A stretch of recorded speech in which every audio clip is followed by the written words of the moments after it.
견고한 의뢰가 있다. 여호와를 경외하면 하나님을 섬기고 하나님을 경외하면 하나님이 우리의 견고한 의뢰가 되죠. 그죠? 하나님 앞에 하나님을 절대적으로 믿을 수가 있죠. 그죠? 근데 하나님을 경외하지 않는 사람들, 섬기지 않는 사람들, 근데 그것도 섬기는 것도 천차만별이에요. 쉽게 말하면 아예 안 믿는 사람들, 믿는 사람들 가운데서도 1에서부터 100까지라고 얘기하면 한 10 정도 믿는 사람들, 5 정도 믿는 사람들, 이게 천차만별이잖아요. 그죠? 그 천차만별 믿는 만큼 하나님을 의뢰하고 의지하고 견고한 성이 되어질 수 있다라는 겁니다. 근데 여기에서는 그냥 경외하는 자 하면 전적으로 경외하는 자를 얘기하죠. 그런데 그들에게는 그 자녀들에게 피난처가 있다. 부모가 열심히 주님을 믿음으로 말미암아 자녀들에게 피난처가 되어진다.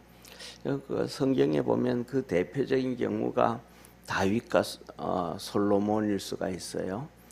솔로몬이 다윗이 정말로 하나님을 잘 섬겼죠. 그 가운데서 죄도 짓고 나쁜 짓도 하고 문제도 많이 있었지만은 하나님을 전적으로 잘 섬겼어요.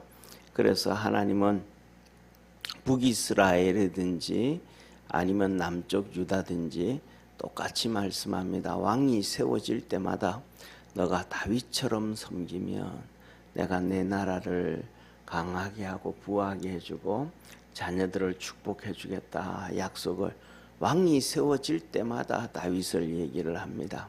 그 아들이 솔로몬입니다. 그래서 솔로몬이 처음에는 다윗처럼 열심히 섬겨요. 근데 하나님이 그를 너무 축복을 해줬더니 그가 너무 똑똑해서 그런지 총명해서 그런지 지혜가 많아서 그런지 온통 이방 여인들만 사랑하고 이방 여인들 때문에 나중에는 예루살렘이 그냥 우상 도시가 돼요. 이제 솔로몬이 나이가 많으니까 여인들이 전부 다 이렇게 말하거든요.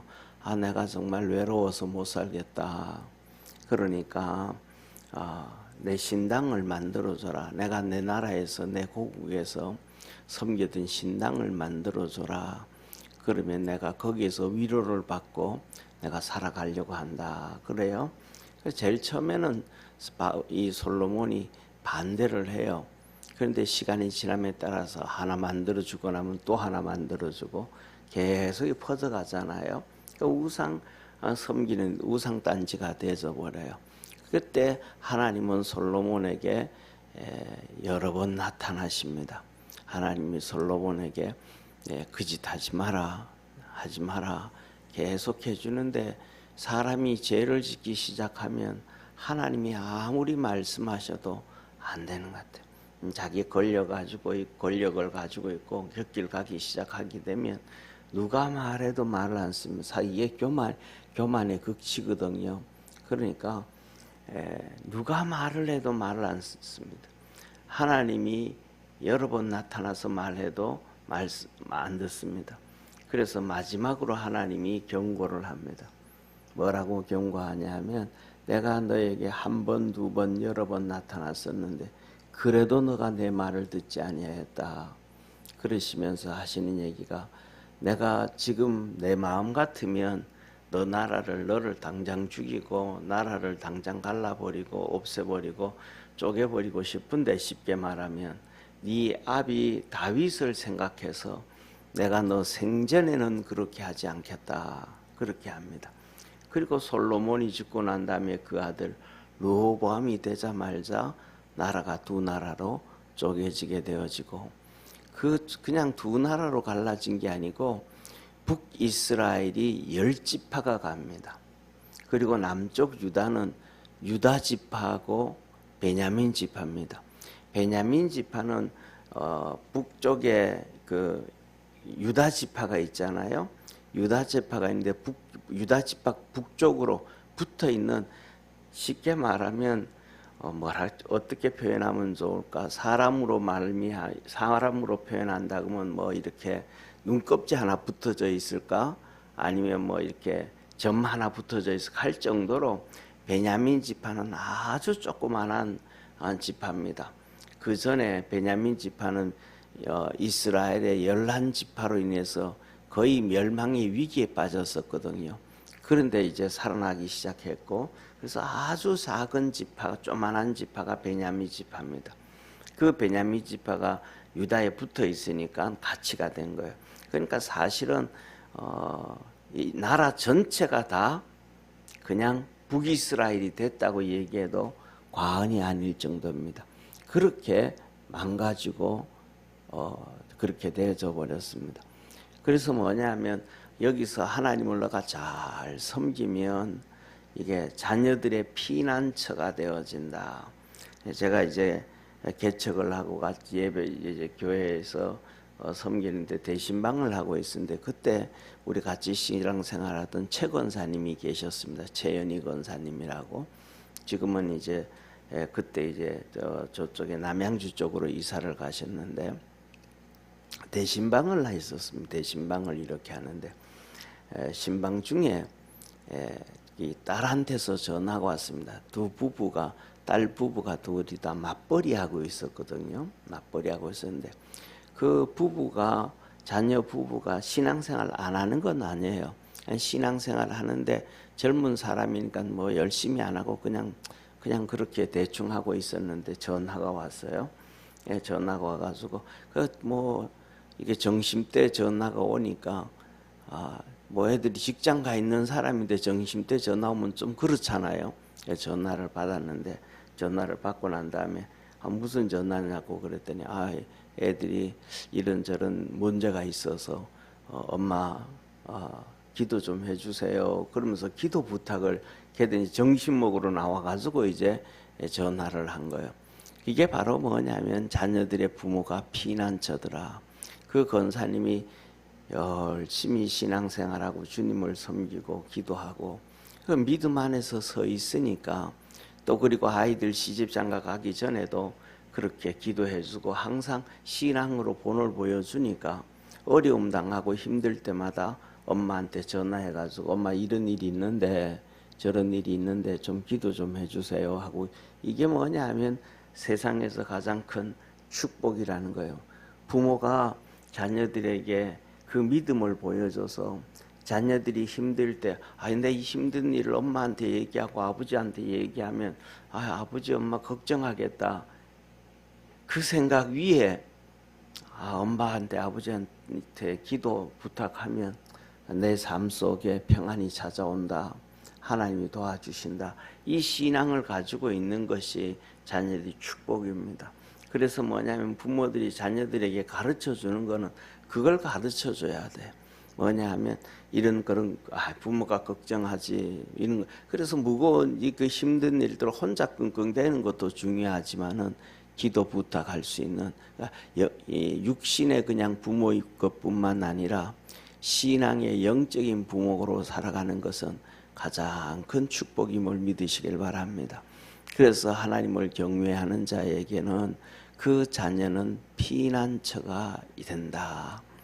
그리고 그 다음에는 27절에 여호와를 경외하는 것은 생명의 샘이라 사망의 그물에서 벗어나게 한다. 하나님을 섬기고 그렇게 하면 그 사망이 그물에서 올무에서 벗어나게 하는 것이 하나님의 역사입니다.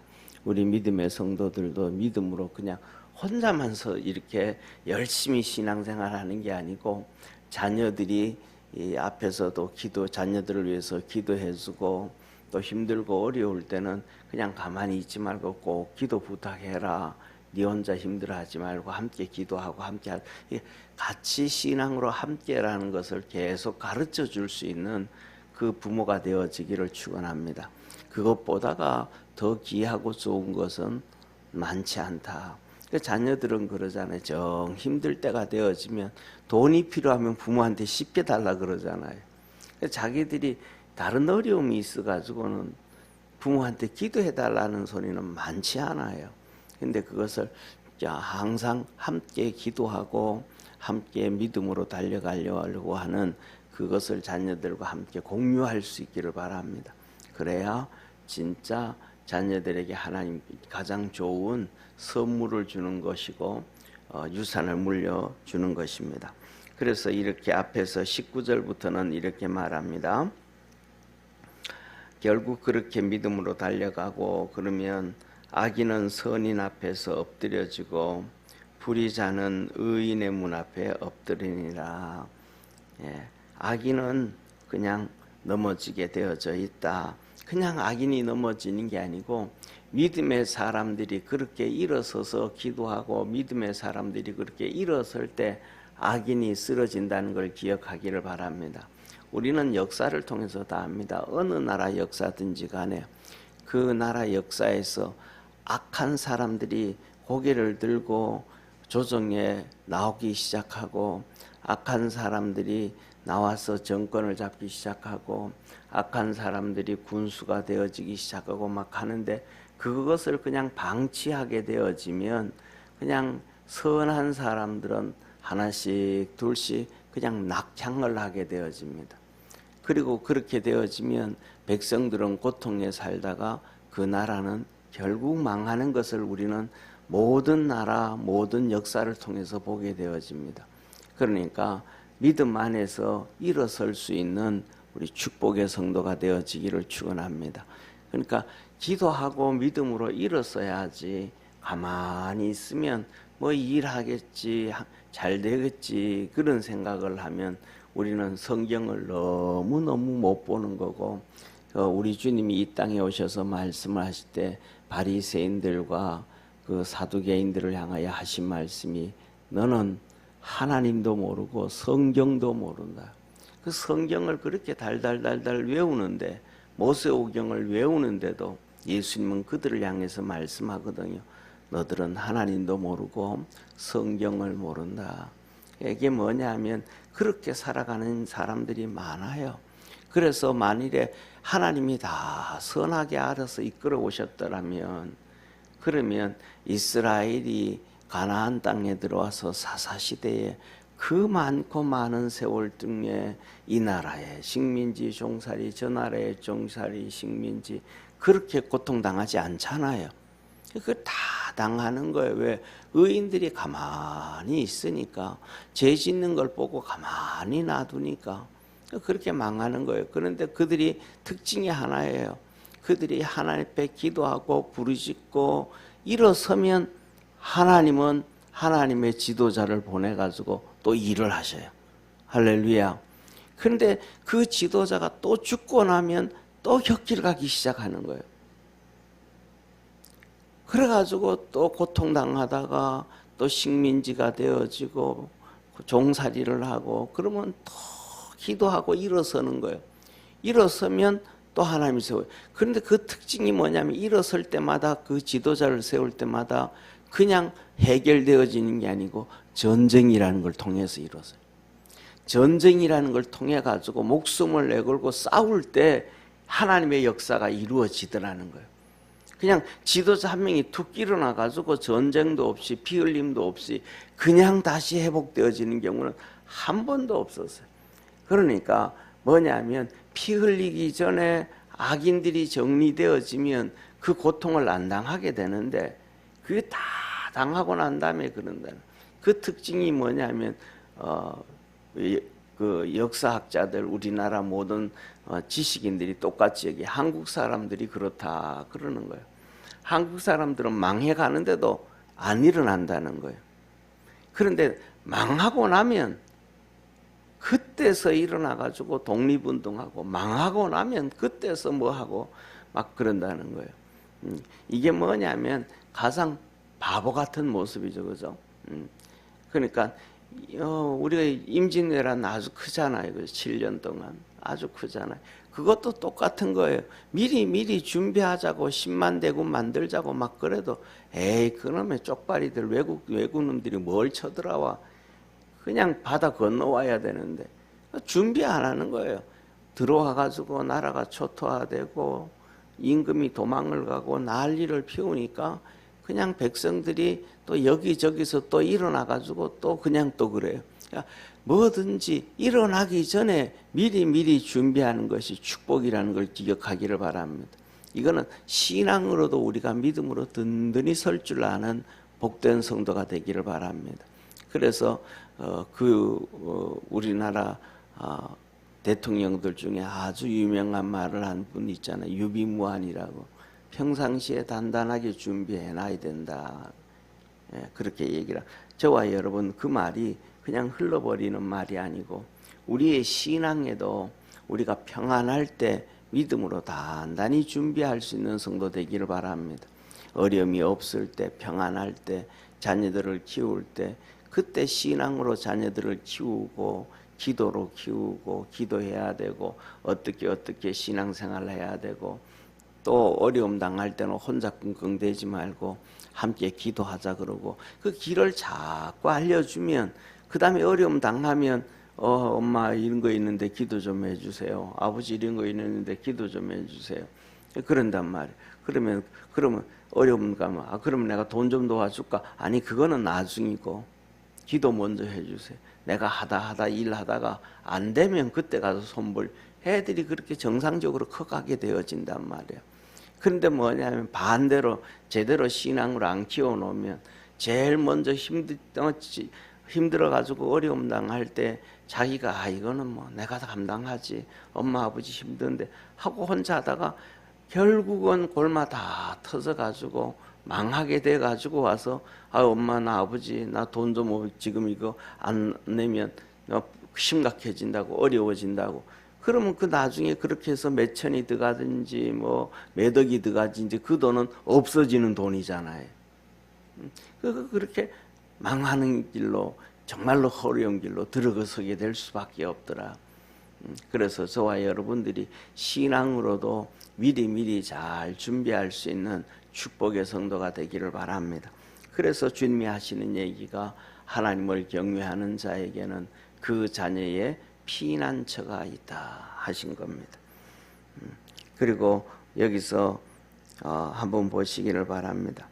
이 악을 도모하는 자, 또 이웃을 업신여기는 자, 이런 모든 사람들은 다 망한다 그러는데 그냥 그들이 놔둬가지고도 망하지만은 그냥 내비둬서 망할 때는 진짜 시간이 오래오래 걸려요. 그냥 우리가 눈앞에 보는 것처럼 그냥 쉽게 망하는 게 아니고 정말로 오래 걸린단 말이에요. 사랑하는 성도님 보세요. 이스라엘 백성이 출애굽을 했습니다. 이스라엘 백성이 출애굽을 했을 때 그들 앞에 군대를 끌고 와서 미디안 광야에서 전쟁을 일으키는 아말렉 족속들이 있었습니다. 그래서 우리가 잘 아는 것처럼 모세가 산으로 올라가서 기도를 하기 시작하고 여호수아에게 군대를 만들어서 젊은 사람들 데리고 나가서 싸워라 그러잖아요. 그 전쟁에서 그래서 결국은 이겼잖아요. 그런데 그 아말렉의 죄를 하나님께서 언제 갚으시냐 하면 사울 시대에 갚습니다. 한마디로 말하면 400년이 지난 다음에 400년, 500년. 그러니까 우리나라로 얘기하면 조선 딱 500년이잖아요. 예, 조선 500년이란 말이에요. 그러니까 1492년에 조선이 세워져 가지고 95년에 조선이 세워졌나요? 그래 가지고 그다음에 1896년에 조선이 망하고 대한제국이 선언되어졌잖아요. 고종에 의해서. 이 뭐라 그럴까 1392년에서 1892년 딱 500년 조선 500 그냥 뭐 2, 3년 차이 나는 조선 500년이란 말이에요. 그리고 대한제국이 세워지고 난 다음에 이제 우리가 일본의 식민지가 됐는데요. 그 쉽게 말하면 세종이 들어서 가지고 종예법을 만든 그 벌이 500년가들. 조선이 세워질 때는 종이 우리나라에 2%밖에 안 됐는데 그 세종이 종의 법을 만들어 가지고 한 번 종은 영원한 종이요, 종의 여인의 몸에서 태어난 자도 종의 몸이요. 그래 가지고 종에서는 벗어날 길이 없으니까 조선 망할 때 500년 되어질 때는 전 국민의 거의 50% 60%가 종이란 말이에요. 50% 60%가 종이면 종은 자기 땅이 하나도 없어요. 자기 재산이 하나도 없어요. 자기 이름도 없어요. 왜 종이 어떻게 자기 이름이 있어요? 그 한 가지 정책의 죄가 500년 후에 망하게 되어지거든요. 그러면 아말렉이 전쟁을 한 그 한 가지의 죄가 사울 시대에 하나님이 망하게 하시는데, 사울에 대해서 하나님이 그렇게 말합니다. 사울로 가서 아말렉을 쳐서 죽이되 남녀노소 불문하고 다 죽여라. 그리고 거기에 있는 짐승들도 다 죽여라. 그들은 출애굽할 때 하나님이 이스라엘 백성을 이끌고 나올 때에 그들이 내 앞길을 막았느니라. 500년 400년이 지난 다음에 아말렉을 치라 그러시는 거예요. 그 이유가 뭐냐면 이제 아말렉 그들에게 죄가 가득 찼다. 이거를 좀 하나님이 그렇게 말씀하셨지만 뒤집어서 얘기하면 이 아말렉이 400년 전 이스라엘 백성들을 대적해서 싸우지 않았다 할지라도 이 아말렉은 지금 망하는 거예요. 왜? 죄가 가득 찼으니까. 그러니까 그런데 하나님은 이들을 향해서 아말렉이라고 꼭 집어서 말씀하지는 않으셨지만 출애굽해 가지고 가나안 들어갈 때 벌써 심판하라 그랬거든요. 그들하고는 약속도 하지 말고 언약을 맺지도 말고 가나안 땅에 있는 모든 족속들을 다 쳐서 멸하라 그랬거든요. 그런데 이스라엘 백성 안 해요. 안 해요. 쉽게 말하면 자기가 의인으로 사는 거예요. 자기 방법이 하나님의 방법이라고 생각하는 거예요. 그러니까 저와 여러분 우리는 이 시편 1편의 말씀을 좀 기억해서 복 있는 사람은 하나의 말씀을 주야로 묵상하는 자고. 왜 묵상을 합니까? 그 안에 있는 하나님의 뜻을 찾기 위함이잖아요. 찾고 난 다음에는 그 다음에 행동으로 옮겨야 열매를 맺게 되어지잖아요. 그래서 우리 믿음의 성도들은 오늘 이 본문 말씀에 있는 것처럼 하나님을 잘 경외할 수 있는, 그래서 여러분 우리 시대뿐만 아니라 우리의 자녀들에게도 하나님의 축복을 물려주고 믿음을 물려주고 피난처를 물려줄 수 있는 축복의 성도가 되기를 축원합니다. 기도하겠습니다. 전능하신 하나님 아버지, 하나님을 경외하는 자는 지식과 지혜의 근본이라 하였습니다. 그래서 지혜와 지식의 근본이기에 24절에 말씀합니다. 지혜로운 자의 재물은 그의 면류관이라 하였습니다. 우리 사랑하는 모든 성도들이 주님 앞에서 주님을 잘 섬기고 우리의 후손들에게도 믿음을 가르쳐주고 어떻게 하나님을 경외하는지 가르쳐주고 어려움 찾았을, 어려움이 당하였을 때 어떻게 그 어려움을 헤쳐나가는지를 보여줄 수 있는 믿음의 부모가 되어지고 믿음의 스승이 되어지고 믿음의 선구자가 되도록 축복하옵소서. 구원의 역사 이루어 주옵소서. 그래서 그것을 보고 자란 우리의 후손들이, 우리의 자녀들이 하나님을 섬김이 또한 그들의 피난처가 되고 또 그렇게 대대를 이어서 하나님 앞에서 영광을 돌리고 복된 삶 살아갈 수 있도록 은총 내려 주옵소서. 구원의 역사 이루어 주심에 감사하고 예수님의 이름으로 기도드립니다. 아멘. 하늘에 계신 우리 아버지여, 이름이 거룩히 여김을 받으시오며 나라에 임하옵시며 뜻이 하늘에서 이룬 것 같이 땅에서도 이루어지리다. 오늘날 우리에게 용할 양식을 주옵시고 우리가 우리에게 죄 지은 자를 사하여 준 것 같이 우리 죄를 사하여 주옵시고 우리를 시험에 들게 하지 마옵시고 다만 악에서 구하옵소서. 대개 나라와 권세와 영광이 아버지께 영원히 싸움나이다. 아멘.